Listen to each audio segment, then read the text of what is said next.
Räägin ka täpsemalt projekti tulemuste laadimisest Erasmus Plus projekti tulemuste andmebaasi. Projekti tulemuste andmebaasi siis täidab ainult koordineeriv asutus ja partneritel ligipääs puudub.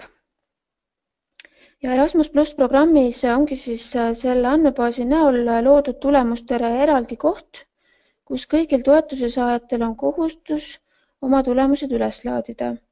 Ja eesmärgiks on siis see, et projekti tulemused oleksid kättesaadavad ka laiemale ringile.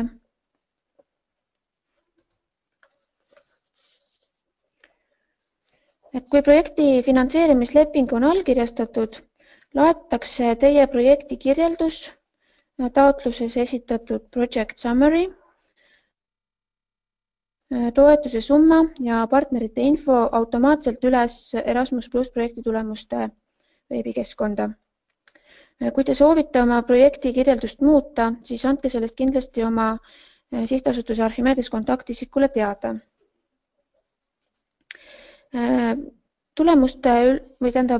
Projekti andmebaasi ilmumise hetkel saab ka projekti koordineeriva asutuse kontaktisik e-kirja ligipääsu andmete ja täpsete juhistega. Kui teil ligipääs projekti tulemuste andmebaasile puudub ja te olete esitamas lõpparuannet, siis võtke meiega kiiremas korras ühendust.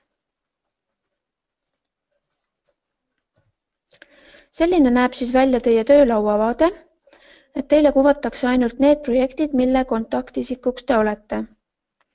Ja paremal ääres asuvate ikoonide abil saate liikuda konkreetse projekti sisse, muuta kontaktinfot, vaadata eelvaadet, sisestada tulemusi.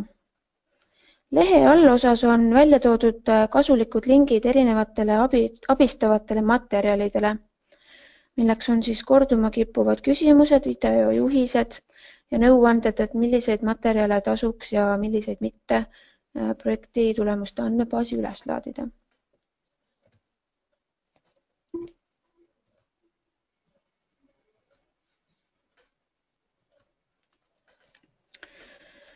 Klikkides kontaktinfo muutmise ikoonile tekib järgmine vaade.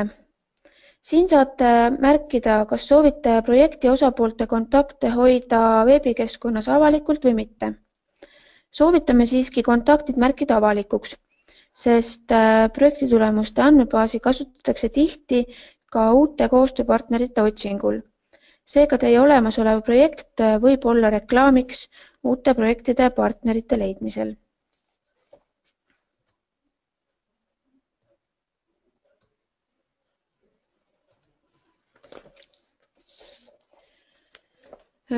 Avavaatel pliiatsi ikoonile klikkides ilmub projekti info. Detailide alamlehelt saate sisestada projekti veebilehe aadressi, projekti logo, aga te ei saa sisestada ise projekti numbrit, nime ja lõpukuupäeva.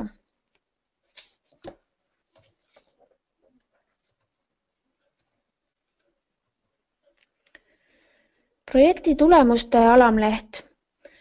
Projekti raames toodetud tulemused peavad olema avalikult kättesaadavad ja tasuta.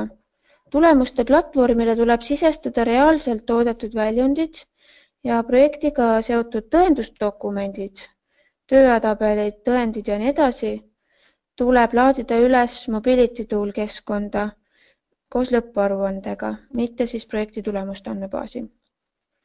Uute tulemuste lisamiseks klõpsake nupul Add Result, sisestage tulemuse pealkiri, kirjeldus ja salvestage.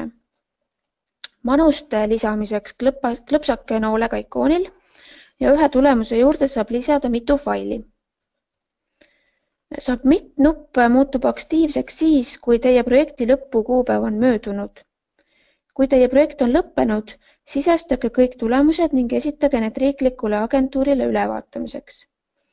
Peale Submit nuppu vajutamist kaob projekt teie töölaualt ning te ei saa sinna enam rohkem muudatusi teha.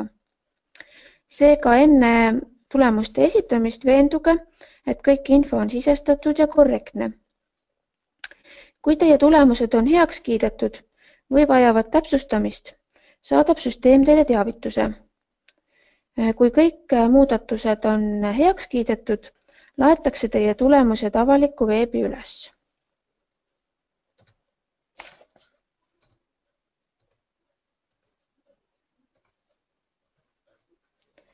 Selline näeb välja projektitulemuste platvormi avalik vaade. Kõikide toetatud projektide info on siit kättesaadav ja otsitav.